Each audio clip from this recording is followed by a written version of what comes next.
It's a tricky question. You know, over the last 5 years, we have had a lot of projects from the Chinese. A lot of very in infrastructure, in roads, in energy, and so many other projects. Now, most of these Chinese who come for those projects, what we have discovered is that some of them, because they like Tanzania, some of them actually have married Tanzanians. So when a project is completed, most of these Chinese request to remain behind. So they get residence permit. And some of them, in fact, they've set up their own companies. Some of them have hotels. Some of them have whatever. Now, the problem that you are talking about is not, you cannot generalize it all the Chinese. Now, this one I think you may be a few. But the Chinese are very clever people.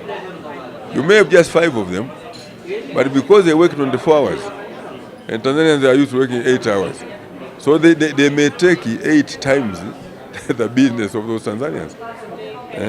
But I would like to say, not necessarily that all Chinese who are in Tanzania are doing a bad job.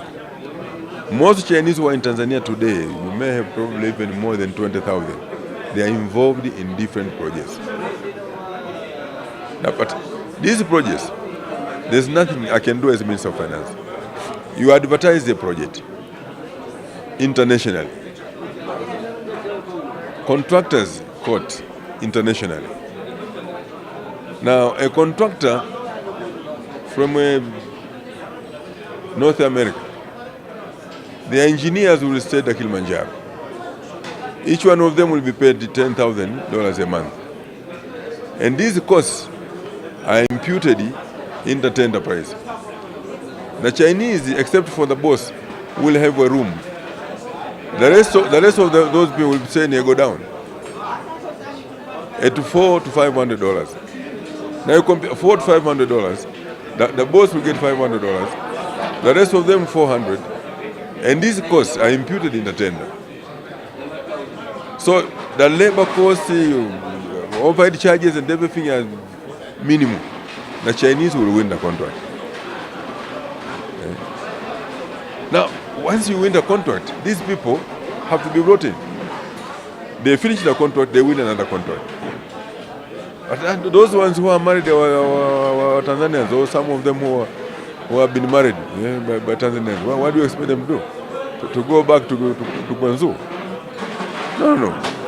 Now, another complaint I've heard is that Chinese products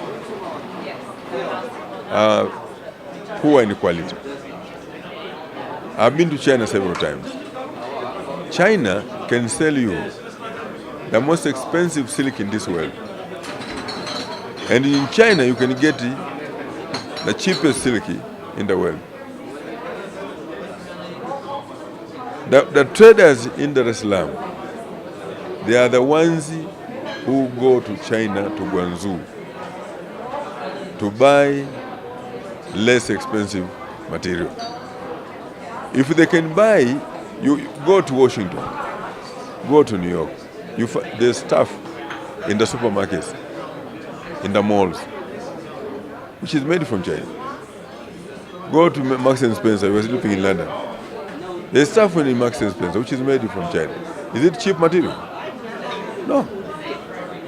So if you go and buy the kind of material which Marks and Spencer go to buy, there will be no complaint. But if you have $2,000 and you want to buy material to fill your whole shop, definitely you cannot get quality products. So it may be true that they're poor quality, but it's because these people who are selling those goods go to buy those cheap material.